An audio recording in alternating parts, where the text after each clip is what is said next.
Hello viewers, welcome to my channel. এই ভিডিওতে আমরা প্রাইমারির টেটের ইংরেজির কিছু কোশ্চেন অ্যান্সার করার চেষ্টা করব। পোয়েমের উপর বেসড করা যেসব কোশ্চেন হবে 5 মার্কের, সেই কোশ্চেনগুলো আমরা দেখব একটি পোয়েমের উপর। তো প্রথমে আমরা দেখে নিই পোয়েমটিতে কি রয়েছে। If you can dream and not make dreams your master, if you can think and not make thought your aim, if you can meet with triumph and disaster and treat those two impostors just the same, if you can bear to hear the truth you have spoken, twisted by knaves to make a trap for fools, or watch the things you gave your life to broken and stop and build them up with worn out tools. খুব সুন্দর একটা poem দেওয়া হয়েছে, এটা আমরা বাংলা মানে জেনে নিই। If you can dream and not make dreams your master, কথাটা মানে বলতে চাইছে যে যদি তুমি স্বপ্ন দেখতে পারো আর স্বপ্নকে যদি নিজের মাস্টার না বানিয়ে তোলো। ইফ ইউ ক্যান থিঙ্ক, যদি তুমি চিন্তা করতে পারো, and not make thought your aim, আর যদি তুমি তোমার চিন্তাটাকে নিজের এইম অর্থাৎ লক্ষ্যে পরিণত না করো। If you can meet with triumph and disaster, যদি তুমি বিজয়ী এবং দুর্দশাগ্রস্ত হও, and treat those two impostor just the same, আর সেই দুটোকেই যদি তুমি একই মতোভাবে নিতে পারো। If you can bear to hear the truth you have spoken, যদি তুমি বহন করতে পারো সেই সত্যের ভার যেটা তুমি বলেছ আগে।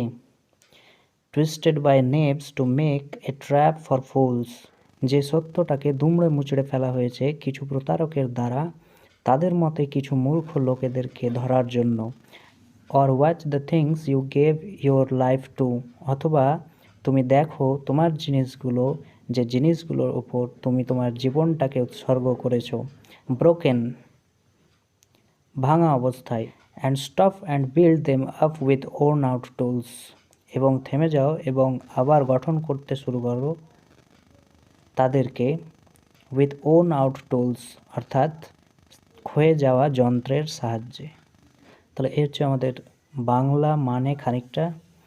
এবার আমরা কোশ্চেন অ্যান্সারগুলো দেখে নিই কী বলছে। প্রথম কোশ্চেন বলেছে, the poet tells us how we should act in a difficult situation, a present situation and embarrassing situation. An embarrassing situation কথাটা মানে হচ্ছে যে একটা বিব্রতমূলক পরিস্থিতির সামনাসামনি হলে সেক্ষেত্রে বলা হয়েছে এম্বারেসিং সিচুয়েশন। তাহলে এটা আমাদের অ্যান্সার হচ্ছে না, কারণ আমরা এই পুরো কবিতাটা দেখেছি যে বলা হয়েছে যে এখানে কিভাবে ব্যতিক্রম পরিস্থিতিতে নিজেকে দাঁড় করে রাখতে হয়, সেই জিনিসটাই এখানে বলা হয়েছে। তো এখানে আমাদের অ্যান এম্বারেসিং সিচুয়েশন হচ্ছে না অ্যান্সার। বি নম্বরের যে কোশ্চেনটা অ্যান্সারটা রয়েছে এ প্রেজেন্ট সিচুয়েশন, একটা আরামদায়ক পরিস্থিতি, সেটাও কিন্তু এখানে হচ্ছে না। তাহলে আমাদের অ্যান্সারটা হচ্ছে কি এ ডিফিকাল্ট সিচুয়েশন। 2 নম্বর কোশ্চেনটা দেখে নাও কি বলছে, the truth that we have spoken will be distorted, যে সত্যটা আমরা বলে থেকেছি সেটা ডিস্টর্টেড করা হয়েছে, অর্থাৎ ভেঙে মুচড়ে দেওয়া হয়েছে বাই আওয়ার ফ্রেন্ডস, তাহলে আমাদের বন্ধুদের দ্বারা, মোটেও নয়, এটা ভুল। অ্যান্সার হবে a dishonest people, by dishonest people, অসৎ কিছু ব্যক্তির দ্বারা, অবশ্যই এটা অসৎ ব্যক্তির দ্বারা সম্ভব।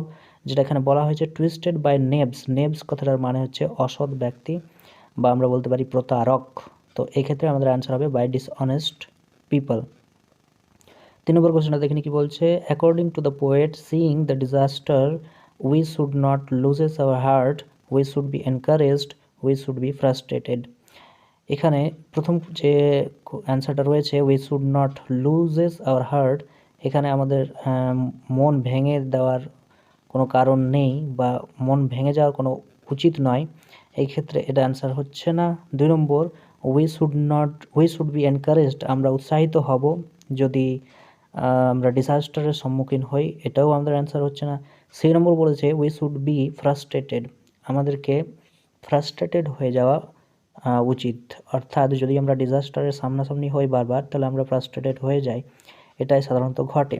অন্যদিকে আমরা যদি কোশ্চেনের লাইনে যাই, 3 নম্বর লাইনে আমরা দেখতে পাচ্ছি 3 নম্বর এবং 4 নম্বর লাইনে কি বলেছে, if you can meet the with triumph and disaster, যদি বিজয়ের সঙ্গে দেখা হয় এবং ডিজাস্টারের সঙ্গে দেখা হয়, অর্থাৎ দুর্দশার সম্মুখীন আমরা হই এবং বিজয়ী ভাবের সম্মুখীন আমরা হই, দুই ক্ষেত্রেই দুটোই আমরা অনুভব করে থাকি, তাহলে and treat those two impostors just the same, আর দুটোকে যদি আমরা, দুটোই প্রতারককে আমরা যদি একই রকমভাবে ট্রিট করি, তাহলে নিশ্চিতভাবে সেটা ভুল হবে।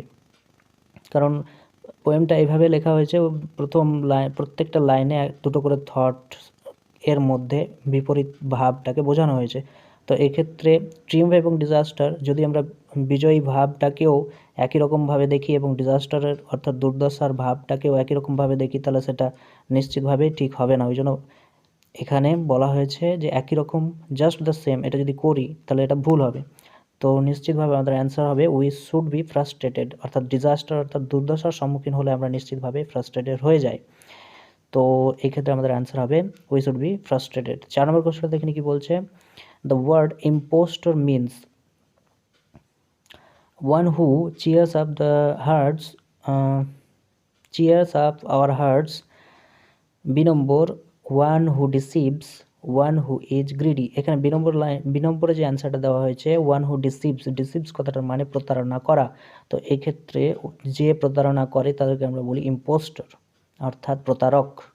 তো এক্ষেত্রে আমাদের অ্যান্সার হবে ওয়ান হু ডিসিভস। 5 নম্বর কোশ্চেনটা বলেছে we should all bear to hear the truth that we speak. নিশ্চিতভাবে আমাদের অ্যান্সার হবে A number, truth that we speak. কারণ এখানে নিচের দিকের থেকে 3 নম্বর লাইনে আমরা দেখতে পাচ্ছি, 4 নম্বর লাইনে if we can bear to hear the truth we have spoken. আমরা যে কথাগুলো বলে থাকি বা বলেছি সেগুলোর ভার যদি আমরা বহন করতে পারি, তো এই ক্ষেত্রে আমাদের অ্যান্সার হবে ট্রুথ দ্যাট উই স্পিক। এখানে ইউ হ্যাভ স্পোকেন যেটা বলা হয়েছে সেটা এখানে লেখা হয়েছে ট্রুথ দ্যাট উই স্পিক। এবার আমরা এই পোয়েমের দুটো লাইন একটু আর ব্যাখ্যা করব খানিকটা জিনিস বোঝার জন্য। কিছু গভীরভাবে এখানে দেওয়া রয়েছে। 3 নম্বর লাইনে উপর দিক থেকে দেখতে পাচ্ছি if we can meet the triumph and disaster and treat those two impostors just the same. আমরা যদি জীবনে বিজয়ী হই এবং ডিজাস্টার অর্থাৎ দুর্দশার সম্মুখীনও হই, তাহলে নিশ্চিত ক্ষেত্রে আমাদেরকে দুটোকে একই রকমভাবে ট্রিটমেন্ট করা উচিত হবে না, অর্থাৎ একই রকমভাবে দেখা উচিত হবে না। কারণ ট্রিউম্ফ বিজয়ী হলেও আমরা কি হয়ে যাই, খানিকটা গর্বিত হয়ে যাই। অন্যদিকে ডিজাস্টার দুর্দশার সম্মুখীন হলে আমরা ফ্রাস্ট্রেটেড হয়ে যাই। এই দুটোই সিচুয়েশনের ক্ষেত্রে আমরা কিন্তু লক্ষ্যভ্রষ্ট হয়ে যাই, অর্থাৎ বিজয়ী হওয়ার পর আমরা যখন গর্বিত হয়ে যাই সেক্ষেত্রেও আমরা লক্ষ্যভ্রষ্ট হয়ে যাই, এবং ডিজাস্টার অর্থাৎ দুর্দশার সম্মুখীন হওয়ার পর আমরা যখন ভেঙে পড়ি সেই ক্ষেত্রেও আমরা কিন্তু লক্ষ্যভ্রষ্ট হয়ে যাই। সেই জিনিসটা এখানে বলা হয়েছে। ট্রিউম্ফ এবং ডিজাস্টার দুটোকে ইম্পোস্টার্স অর্থাৎ প্রতারক বলা হয়েছে। ওকে, এই ভিডিওতে এইটুকুই, দেখা হবে নেক্সট ভিডিওতে।